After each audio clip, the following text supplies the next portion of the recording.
Good evening, everyone, and welcome to another Northshire Presents virtual event. My name is Davith Wood. I'm the events manager in Northshire's Manchester, Vermont location, and I'm here as often these days with my good friend and colleague Rachel from Northshire's Saratoga Springs location. Just a few things before I hand things over to her and she introduces our authors and we get started tonight. But you'll notice when you're coming in, we are recording tonight's event for perpetuity on our YouTube channel. But don't worry, only those of us who are unmuted and in this yellow box will be recorded on there. So when we get to the Q&A, well, actually before the Q&A at any point, please type your questions in the chat box. Rachel and I will save them up and then pose them when we do get to the Q&A at the end. Finally, just a note of thanks. It's been a challenging year and a half for independent bookstores, for Northshire, and for local and independent businesses of all kinds. And we couldn't be here without your support, and we greatly appreciate it. Rachel, take things away. Hi, everybody. I am so excited to get to be the one to welcome Fran Wilde back to our screens tonight to share her gorgeous new illustrated collection of speculative poetry, Clock, Star, Rose, Spine. We were really lucky to host Fran in both Northshire locations all the way back in 2015 for the publication of her debut novel, Updraft. And I've been an admirer of her and her work ever since. Last year, we were lucky that she joined us for a great virtual event where she interviewed C.L. Polk, and I'm delighted that she came back to celebrate this new book. Her fabulous work for both adults and children has won all sorts of awards, including a Nebula. And she'll be interviewed this evening by another Northshire staff favorite and another Nebula winner, Sam J. Miller, whose most recent book is The Blade Between, and who is also a frequent guest of the Northshire. Please join me in welcoming them both. Thank you so much for having us. It is a pleasure to be back at Northside. I wish I could be there with you guys. That would be wonderful. But I enjoy being in the bookstore so much. It is one of those sort of bookstores that has that bookstore essence to it that you know you're home. So thank you for having a wonderful space, two wonderful spaces. Where I grew up in upstate New York in Hudson, and my parents, for reasons that no longer are clear to me, would take us on very long drives to Vermont. And the only way that they could get me to shut up on those long drives was the promise of a stop at the Northshire Manchester bookstore, which is like never ending. Like you just keep walking, you'll never see the whole thing. So it's very magical to me. I'm very excited to be here, even if it's just virtually. And to be able to talk with Fran about Fran's amazing book. Yeah, so, which you so helpfully are using as your background, and I've got the copy right here, which is great. Thank you. Yes, this is standing in for the devastatingly tragic lack of a copy here to hold up and show off. The male elves are slow, but they'll get there. No, I blame myself. So, but just start us off. Do you want to? We didn't talk about this in our extensive prep. Do you want to start by reading a poem, or should we just dive into a conversation? Well, I think we should let people know how far you and I go back before anything else, because our banter in this video and this recording and in this session, in this conversation even, is going to be a little bit different than most, because Sam and I have known each other since before either of us were published authors. Do you want to do the honors, or should I? I'll tell my side of the story. Which is that I wrote a short story once upon a time that was narrated by a couch. And it was called Sun in an Empty Room. And I loved it, and I thought it was amazing. And you know who didn't? Anyone else. And I spent I wrote it in 2008, and in 2012 I was still sending it places, and I sent it to Apex, where Fran was a slush reader at the time. I'm sorry, submissions editor, and Fran gave me the most wonderful I tried, I pitched this to the editor, I really felt it and I really advocated for it, but the editor wasn't feeling it. So Fran has been my forever friend since that moment, since hyping my sad little couch story, which I will say, you know, to all the writers out there who might be plugging away with stories that haven't found homes yet, that 13 years and 99 submissions later, Sun in an Empty Room will finally be published as the last story in my short story collection, which comes out next year from Tachyon Press. I'm so excited for this. I love this story, but I love the heart of it. And I remember it because you remember when you're reading for submissions for a magazine, you read 200 stories a week. And for anybody who's watching this who is an aspiring writer, this is a lesson in don't self-reject, because you just need the right person to pick your story up and be like, this is the thing. And I saw this story, and it was the first story I'd ever been motivated to send forward to Lynn and Michael Thomas, who were the editors at Apex and are now the editors of Uncanny Magazine. And they were like, oh, this is great, but we don't know where we can put it. So sometimes it's the best story, it's a great story. The editors have it, but the fit isn't right. And that's sort of what happened. But they did me the service of letting me write Sam a note back. And that was what, 2012, 20 something. And yep. It was the start of a great friendship. And now dozens of books later between us, here we are. And one thing that I've loved about our conversations over the years, because I think these in conversation events give you the opportunity to really see behind the curtain of what it's like when authors just talk to each other about different things, including their writing, is that we have often talked in illustrations. You did an illustration of me writing a Skymouth right when Updraft came out. It was one of those things that really cheered me up, and I still have it. I have drawn little pictures for you on letters and things. And so with Clockstar Rose Fine coming out, there's illustrations all the way through it. I don't know if you've seen them. Sam, you haven't necessarily, but probably most of your audience has seen, there's full color illustrations all the way through the book because Lanternfish did such a great job. And there's things like maps in here. And that kind of reminds me of the correspondence that we've been having for almost a decade. Yes, and also this is a good time to ask, how did that happen? Because now that I'm seeing that as my short story collection is gone past the point of, hey, can I get some illustrations in there? It didn't even occur to me that was a possibility. So how did you say, please let me put illustrations in here? Or did they say, we love your illustrations? Or how did this happen? It did not occur to me either. I was just so excited that somebody wanted to publish my weird, monster space and also literary and also art-centric. I mean, my poems are they span a lot of different types of readers.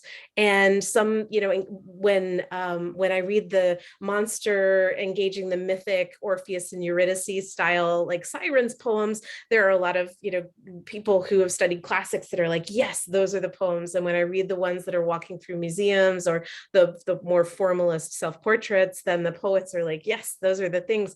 But when I read the speculative ones, then all of the readers that I've built up over the years from other things are like, you're speaking our language. And putting them all together in a book like this is a very daring act. And really, Lanternfish is perfectly cut out for this.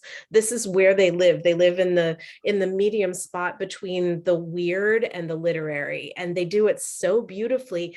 And part of what they do is they have crazy ideas in the middle of the night.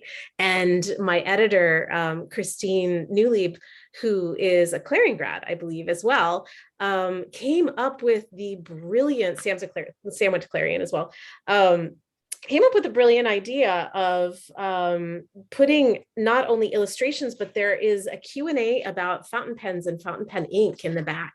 And part of the reason why she asked if I would be interested in illustrating is because she's been following my Instagram account with all of the illustrations that I do in pen and ink on that. I post them usually during October when everybody's posting their drawings, but it's something that I've done for years as a non-professional activity. And she's like, do you want to illustrate this? And I thought, I really do, but I'm terrified. And the other reason why she thought of it is that I'm pretty much single-handedly responsible for her fountain pen and ink habit. And she wanted a reason to show off what fountain pens can do.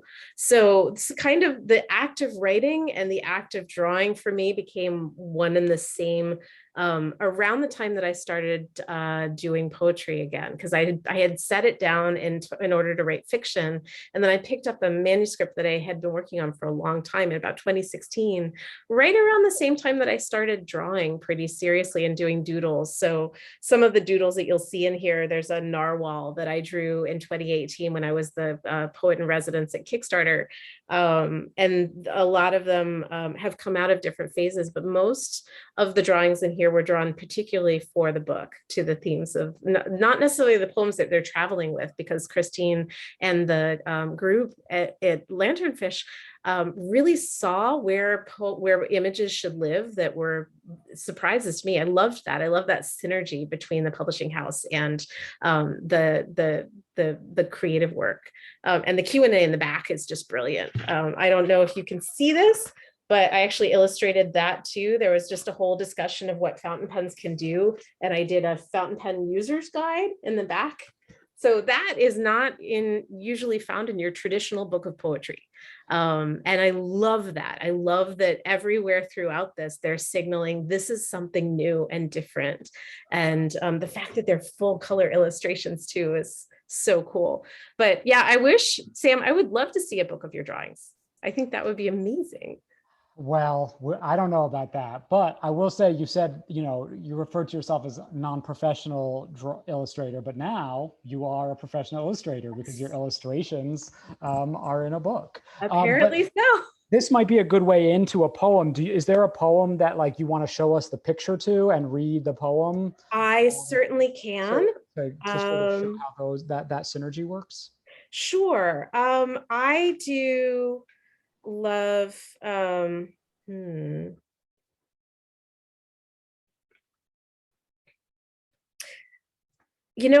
going to start with the fact that there are 4 different sections in the book, and each of the sections has an illustration. So clock has probably the most literal interpretation. There's a compass at the start of it. The second one is the earth from the moon, that big blue marble kind of thing. The third one, Rose, is actually a mermaid sitting in a whole bunch of mermaid lore that I just copied out of different things. And the fourth section is Spine, which is the tree, the orrery tree from the cover, which I love. And all of the sections are kind of in conversation with each other, and also the illustrations are in conversation. So I might read the orrery, because that one there are actually 2 orreries. There's this tree as well, which they put in next to it. And this is a poem about the orreries are celestial movement clocks that show the position of different planets relative to each other.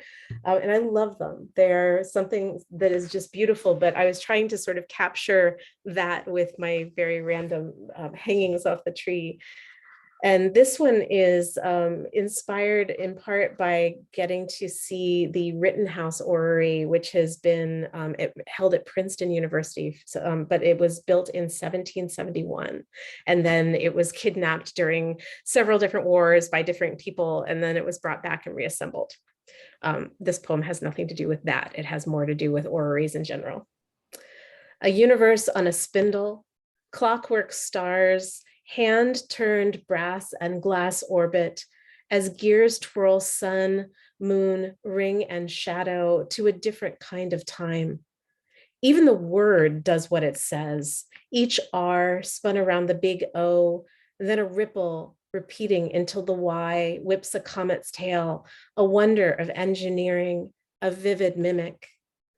Spool the universe forward or back 1,000 years more, see where planets were and will be according to their maker.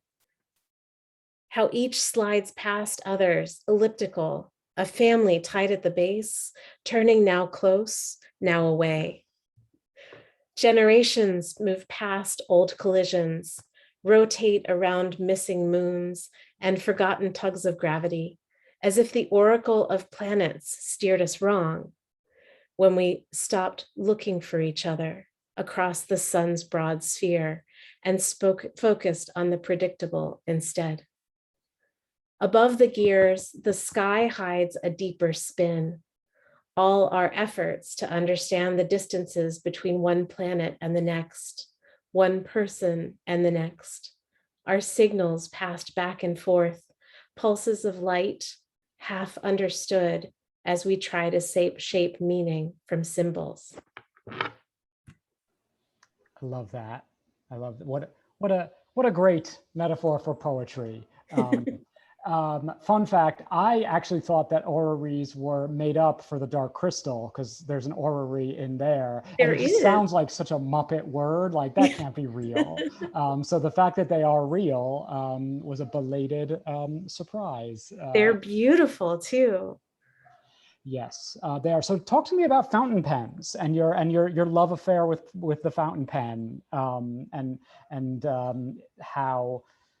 how that fits in, because not only are they in the illustrations and in the Q&A at the back, they pop up in the poems as well. So what's that about? What's that about? I bought my first fountain pen while I was working on a game. A friend recommended them to me as something that would be less technical because I was doing a lot of computer programming at the time. And I bought it just because I do what this person tells me to quite often. They are very smart. They live in England. And so this mechanical object arrived that was absolutely beautiful. And it was in the opening of the box, it was phenomenal. But then you got to pick what color inks to put in it. And it was very fiddly and you could work with it and make it different things. And I discovered that A, I was addicted, and B, TWSBI pens are really lovely. They last longer than office ink pens do. Plus they're fancy and they're fun to write with. And you can get a couple of them. And then when inevitably, because they're built out of, not metal and enamel parts fully, something will break and you can franken pen them back together. So I had 4 or 5 of them. And the next person that I turned on to fountain pens got one of my franken pens, and that was Max Gladstone. So it is sort of like vampirism. You just sort of turn one or more people onto fountain pens, and then they go on and turn more people onto fountain pens. But what's been really good is that I use them to celebrate things, because part of the writing life is actually there are a lot of ups and downs. There are a lot of things that you're really excited about that don't ever happen, or they happen in a different way than you expect. And it's really important to sort of celebrate your own wins. And so if I, sell a book, I have found that buying a pen is a really good way to mark that celebration for myself. I mean, if other people want to go and, celebrate in some way or take me out to dinner, like my family, that's great. But I'm going to buy myself a pen because that's something that is useful for my job. It's also kind of tax deductible. Don't tell my agent, my accountant, but it's also, you can change them. You can change them just by putting different colored inks in. And then also they're always there. There's something that I carry around with me, like arrows in a quiver. And I do have quite a few now, but I can tell you what each win of them is. And I can go through my fountain pen collection and say, that was for this was for that. And that's a really nice way for someone like me who has a hard time remembering what I have done in the past. I'm always sort of looking towards what I'm supposed to be doing next. I can, every time I pick up a fountain pen to write a letter, I remember, oh, great, this is for that. And that's a really nice sort of memory enhancer. That's awesome. They're very compact trophies. They don't take up a lot of space. Well, and if you get a bunch of writers together, I mean, Anne Leckie and I have sat down together and just spilled all our fountain pens on the table. And there are other, tons and tons of writers who do this now. And we'll just be looking, oh, that is that one. I've never seen this one. And it's like, we are collectors, but we're also huge fans. And when someone has a very pretty pen that we've never seen before, it's like writers just flock together and just sort of go, ooh, and bend over it. Like, that's really cool. How does this one work? Or what kind of nib is that? And it's really fun to really encourage that conversation among other people. Awesome. Have you got any fountain pens? So I, when I was a child, here comes the traumatic backstory. Oh no. I was a very badly behaved boy, and I got sent to a farm school because I got kicked out of, well, I had behavioral issues. Anyway, they made us write with fountain pens, and I hated it so much. No. And I didn't have a choice, and it was not fun. There was nothing fun about it. So I don't enjoy them, but I am sure now that I'm a mature grown up, I would find them quite fun. Maybe it was the kind of fountain pen too, because I'm maybe. sure. But also, yeah, but that's okay. That's a good segue into something else, which is when you are forced to do something like write with a fountain pen or memorize and study poems and then come back with this is what the poem is about. It's hard to love it.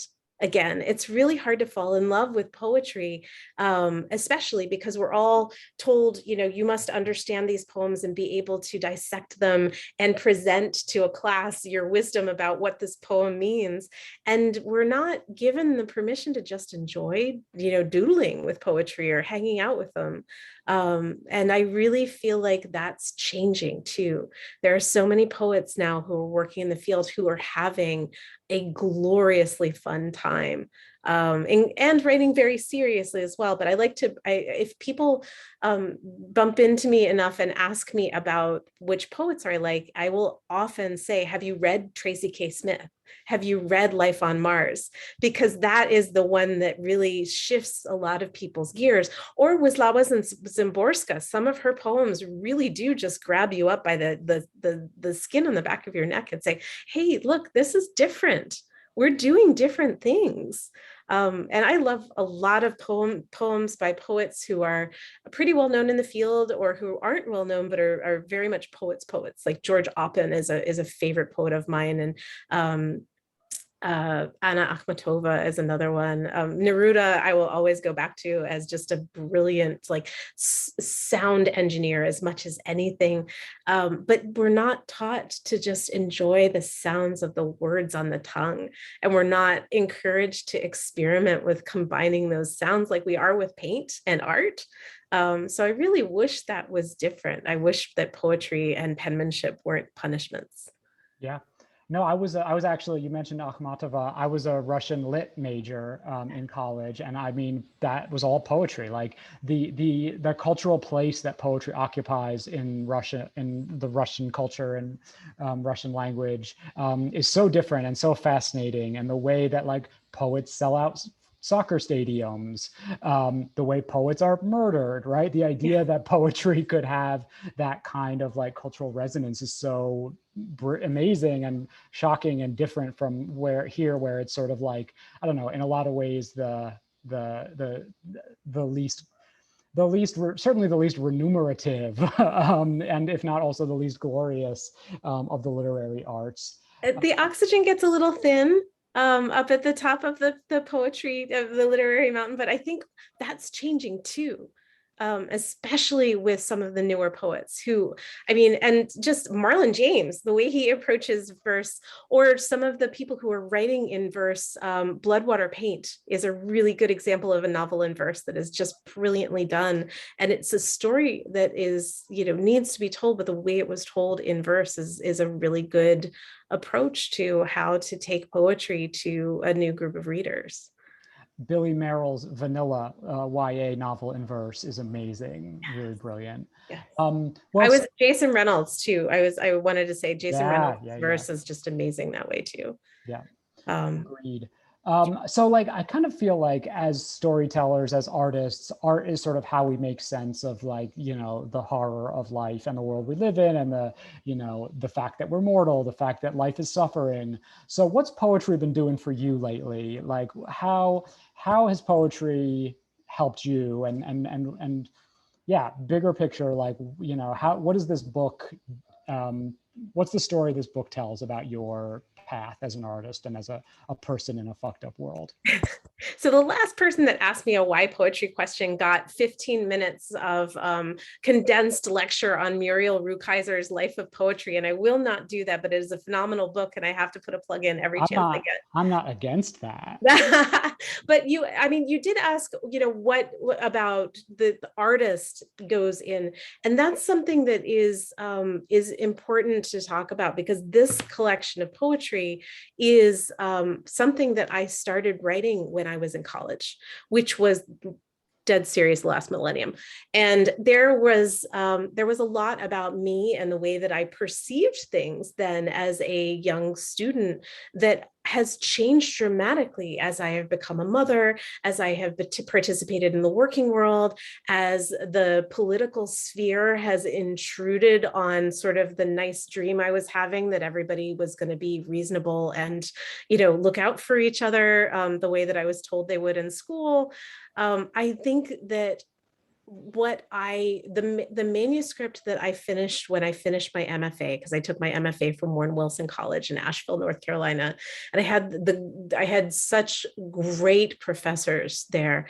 This manuscript was technically good, but I wasn't necessarily in it. Which happens to a lot of people, especially young writers. And as I grew as a person, I had stepped away from the manuscript, in part to support my family and in part because I was writing more fiction. But what happened was around 2016, around November 2016 to be specific, I found that I was having emotions that wouldn't fit into stories. And poetry is kind of, it is an appropriate place when you're drafting a poem to put those emotions, because the words do multiple things at the same time. You can be telling a story, but also have an emotional angle, and the sounds of the words can be doing things that promote that feeling, that let you communicate those feelings. But I was really in them because my anger at both things that were happening, personally and politically, the things that were happening on the just the arc of where the world was turning, but also to individuals and to family and lots of different things. I had lots to work out.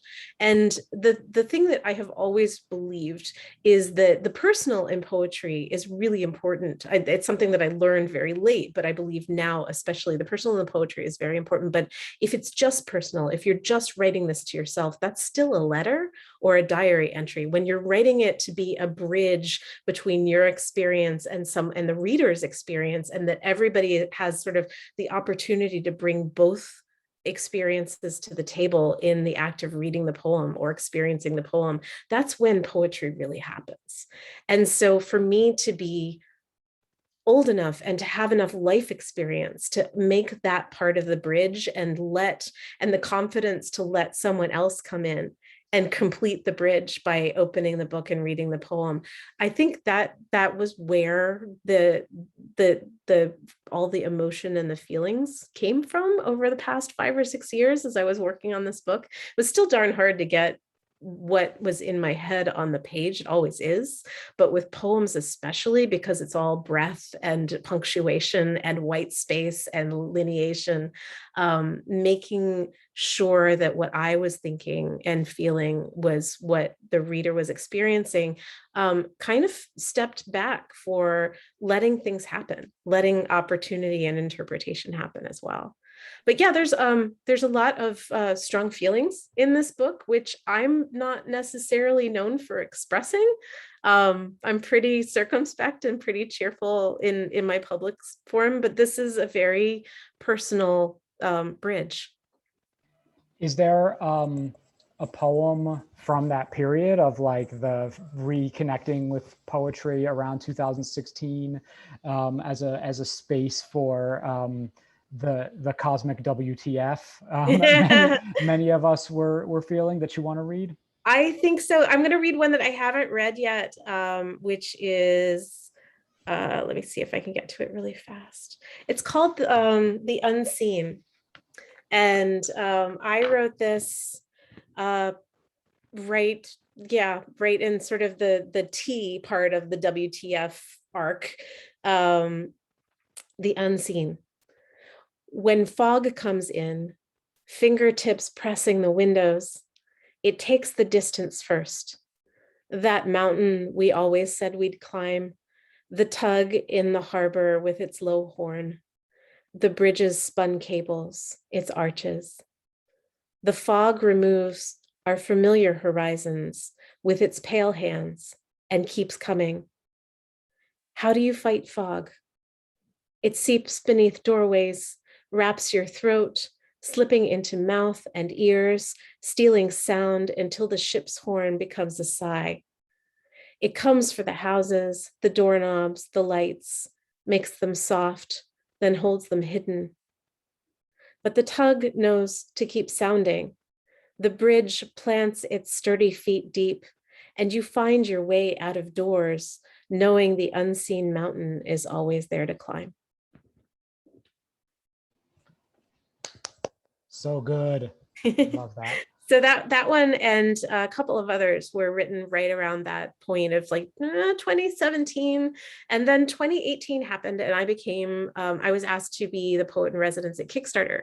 And I was given a working space and I was given all of Kickstarter's kind of resources. And I organized a poetry reading that summer. And it was brilliant to be around so many different creatives working in the fields that they were working in. And I started writing self-portrait poems, but I also, one of my favorite creative things to do is to go to museums and to look at the work of others and sort of figure out how where they are and what it inspires in me. And I was doing a lot of that at the same time because I was commuting from Philadelphia, but I was spending quite a bit of time in Manhattan and in Greenpoint. So I'd go to one or two museums, occasionally with some friends, and just look and absorb. And I love the Museum of Modern Art to bits.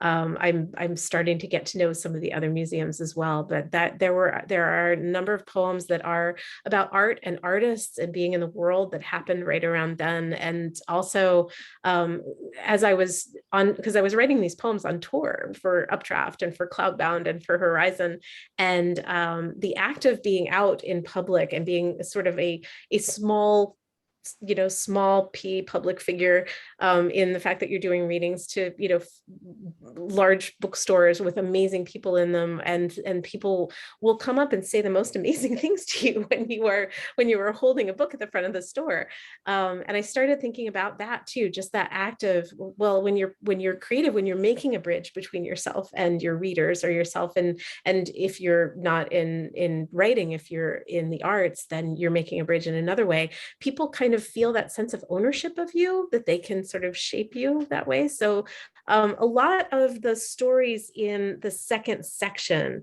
of the book, and I know I'm steering us there directly because we were talking about this before, that just sort of it's called A Lie is a Flat Surface, and it deals mostly with pictures and representations. There's a lot about creating by sewing in there, but there's also film and art here, and most of those are from that period.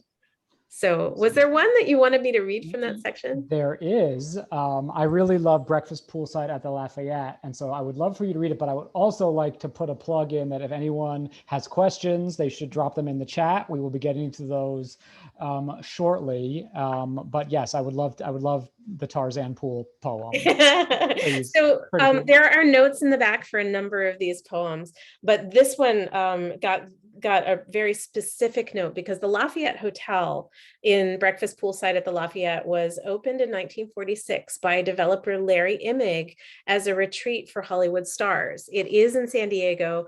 I was told to stay there when I was on book tour and going to different bookstores in the San Diego area, just because people thought I would like it. It has this big pool and all the rooms around it are onto the pool, which I have a very, I love to sit and look at water, and it really doesn't matter what kind of water. So a good friend said, oh, try this. And it's the strangest, most unique place ever. And it took me until my third visit there, when I had dragged Kevin Hearn to join me, to that we were sort of looking around, and I found a little plaque at the end of the pool.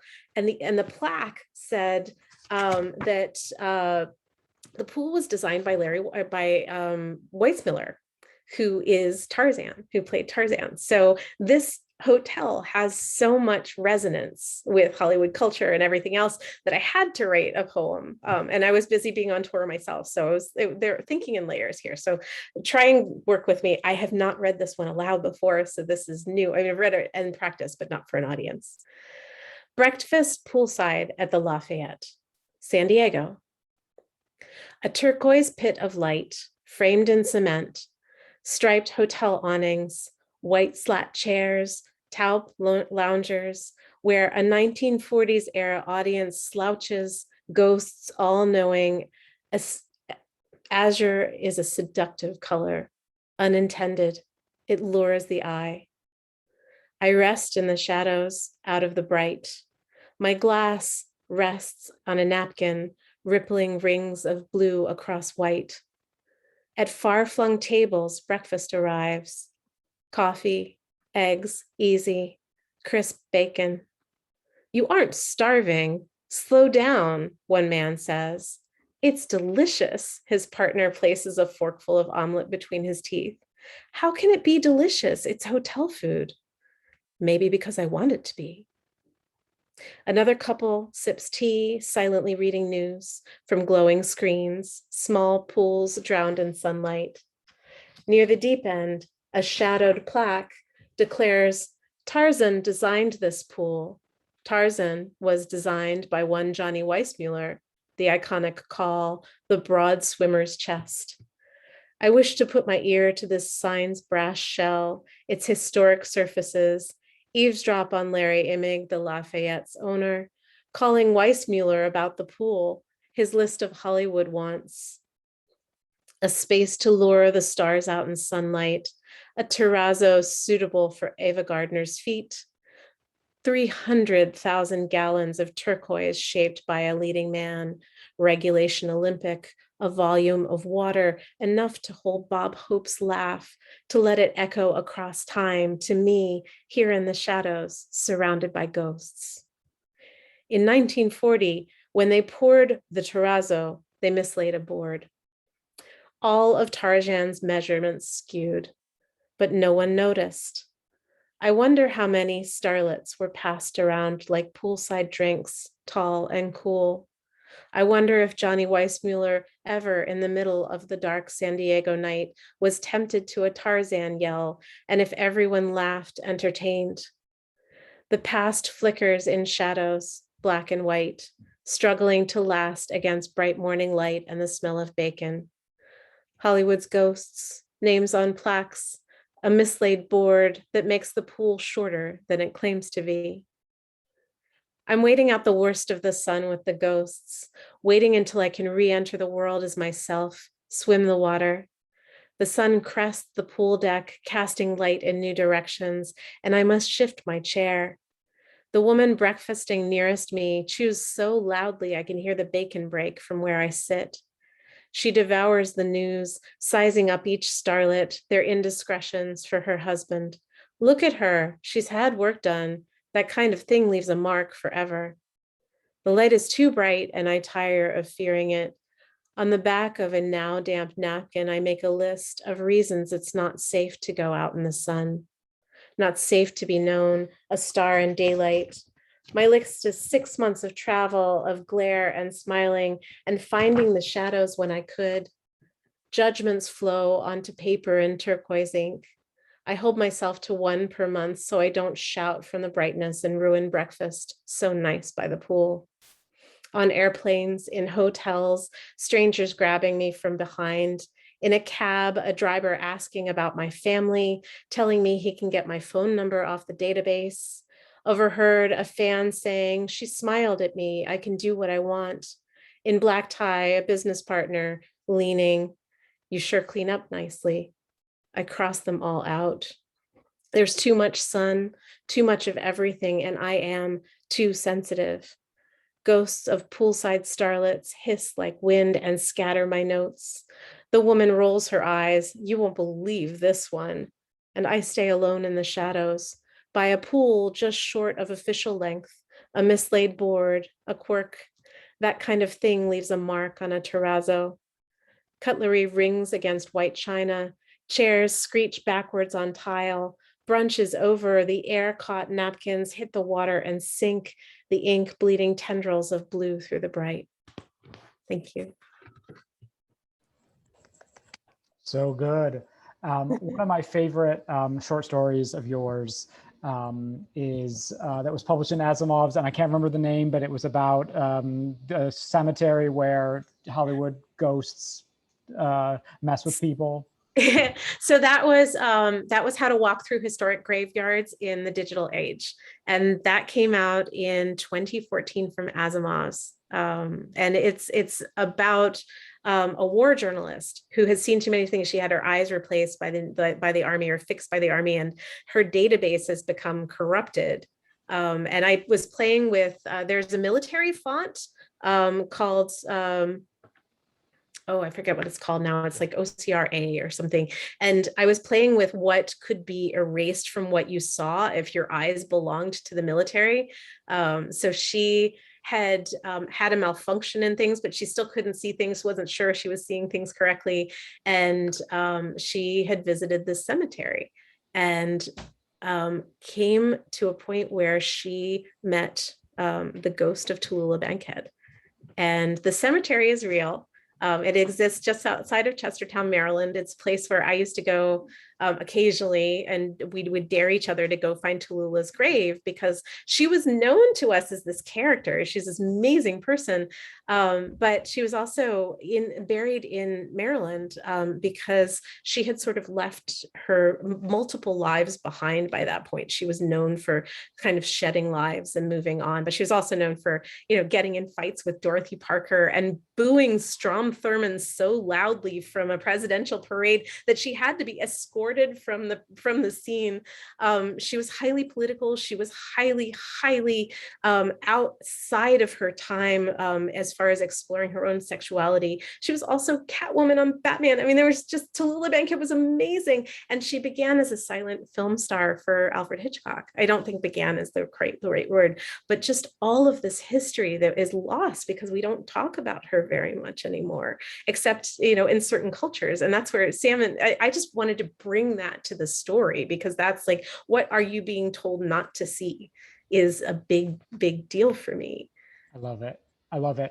Side note, my favorite Tallulah Bankhead story, because the gays love Tallulah Bankhead, is, she went to a Catholic mass with her friend, notorious heathen that she was. And when the priest went down the aisle swinging the incense censer, she said, "Darling, the gown's divine, but do you know your purse is on fire?" But what does, so there's Hollywood, there's Tarzan's pool, there's Tallulah Bankhead's grave. What does old Hollywood do for you? What stories does it tell? How does it figure in your art? I mean, this is the emergence of image as storytelling medium, and in a way that we hadn't seen before. It is the edge of silent film all the way in. And I'm constantly asking myself this question of, what does illustration do that photography doesn't? And I think a lot of people ask that question in the arts, but what does storytelling do that the movies don't? And how do you embrace story in a way on the text that you don't in silent films or in actual films? And I think when you get to that point in a cultural evolution where technology has basically pushed us forward and forced us to question how we are telling each other stories around the fire, which is basically what the movies are too. It's just the fire is a big screen now. Stars in that emerging moment, all the way from, from the Earth to the Moon, through the silent film era to Hitchcock to now, are dealing with what it's like to be embodied as a character, but also very much yourself at the same time, and how you become a possession of the culture in a way that has, never really been before. We've talked about, poets being in Russia filling stadiums, and they are that embodiment of sort of all of the cultural wants and needs of the time. And I think that movie stars, especially in that era, but all the way through to now, you see that with people getting outraged over, I can't believe this person, wore that to this thing. We put a lot of our own hopes and emotions into these figures because they are cast big enough to deal with that in a way. And it fascinates me. It fascinates me how people across the genres and different kinds of media have dealt with that. And I think because I came to Tallulah Bankhead via Dorothy Parker, who is my, sort of the devil and the angel on my shoulder, is definitely sipping a martini. She is so much a part of my life. And when I read the famous exchange between the two of them, where they were passing through a doorway, and Dorothy said to Tallulah, "Age before beauty." And Tallulah passed through the doorway and looked back and said, "Pearls before swine, darling," and then just kept going. And I thought, that is a person I want to meet. That is a person who has, at least for the moment, understood how to handle the outwardly pressures that come with being a public figure. And also, as you get to know her history, the stress of doing that over and over again and fighting to be who she was. It's a really tremendous story. So that's the love for Tallulah Bankhead goes in so many directions. I imagine sort of sword fights and duels at the Algonquin between the ghost of Dorothy Parker and the ghost of Tallulah Bankhead all the time. Awesome. So I do want to reiterate that we want questions. If folks have any questions, please type them in. Lord knows Fran and I could blather on for days and have done in the past. Rachel, do you want to segue? Do you want to prompt the audience with a question? Lynn has a question, I see. Yes, one just came in from Lynn asking, Fran, if you've written other books of poetry, but I definitely have questions if the audience doesn't get on that, because I will jump in here and dominate things if you don't take it away from me. But yes, Lynn asks, do you have other poetry books? This is my first, Lynn. This is my first book of poetry. So I have poems published in different places. There are a number online, most of which are in the collection. And then I have a few that are new. I wrote a sestina that was published earlier this year called Space Needs Murs. And it's about the sort of, it is a, my vision for it was sort of Aubrey Beardsley meets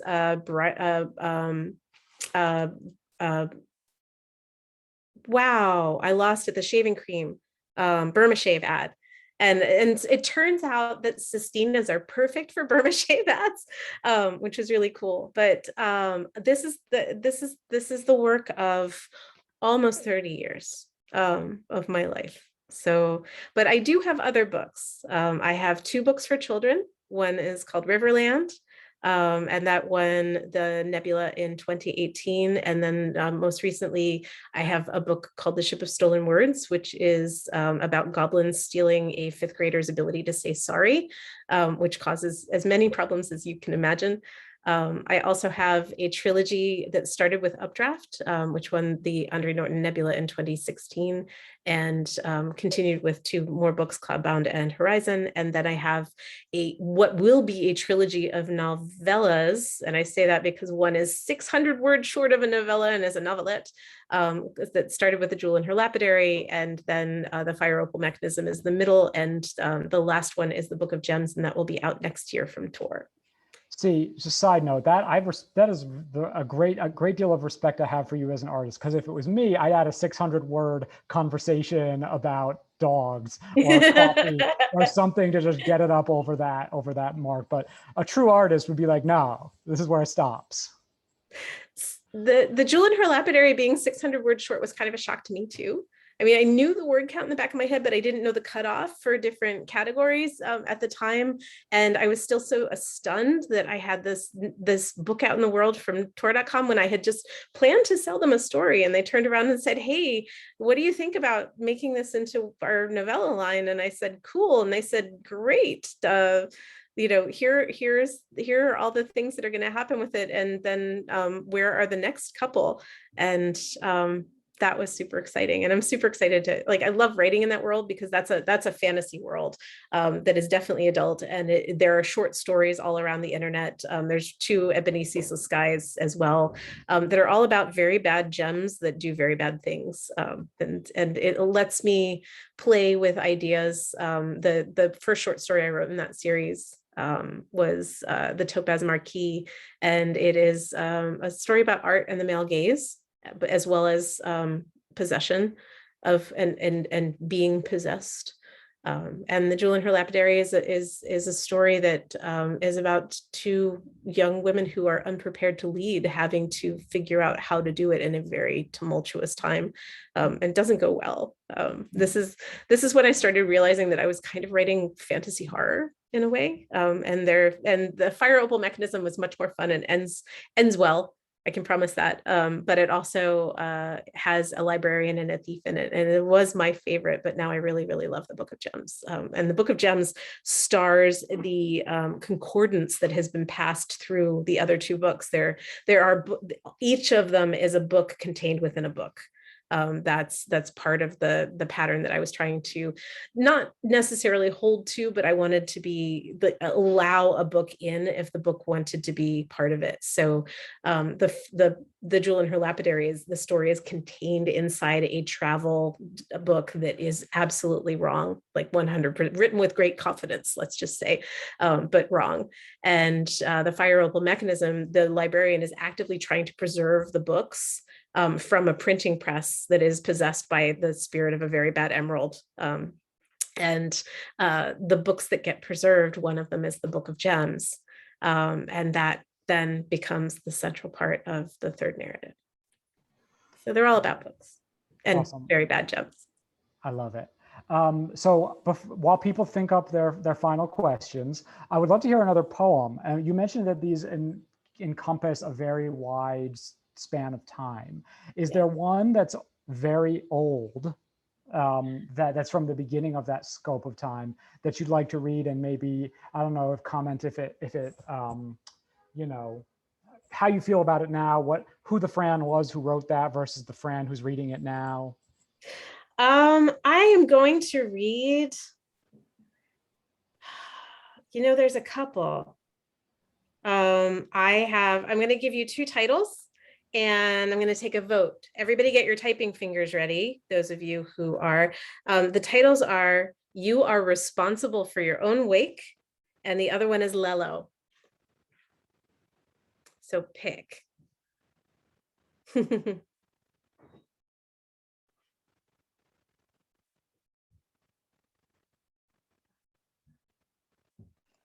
I've gotten 2 votes sent to me in direct messages, Okay. One for Lello and one for Wake.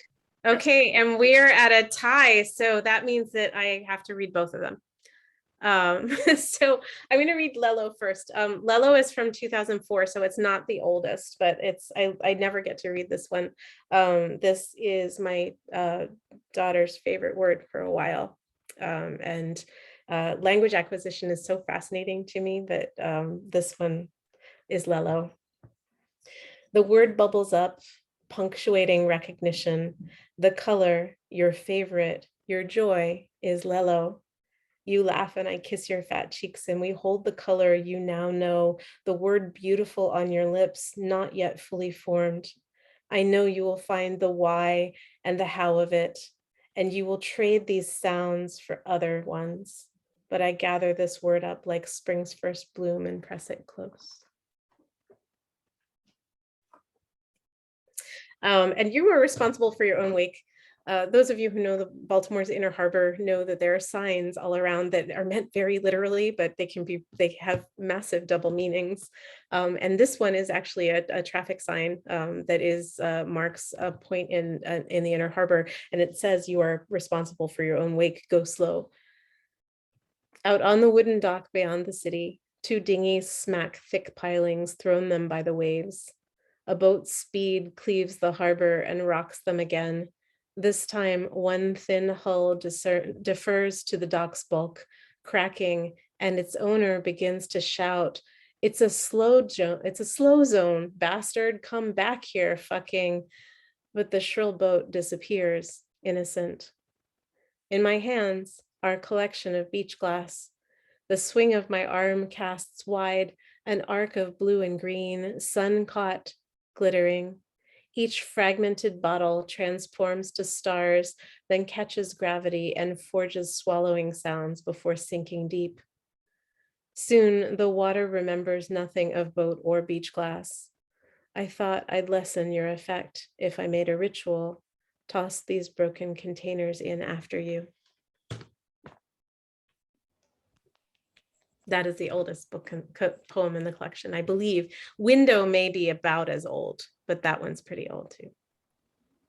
Amazing. Wow. Well, thank you for this book, for these words, for this time, for this conversation. Thank you. Any last audience? If you guys think of questions, I am available. I'm findable on social media. Definitely, post something, ask questions on Instagram. If you've got a book, you can post it. I'm findable on Twitter. Both are Fran_Wilde. My website is franwilde.net, and you will know it by all of the ink drawings all over it.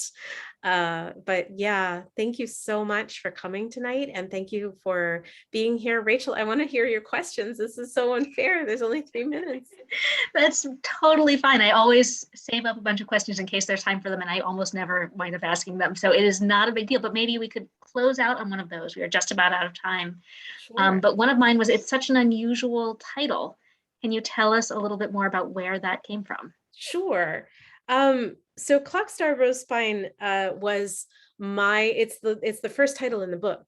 It's the first poem in the book, and that has to do with the points on a compass. So there are 4 sections in the book. There are 4 major cardinal points, north, south, east, west.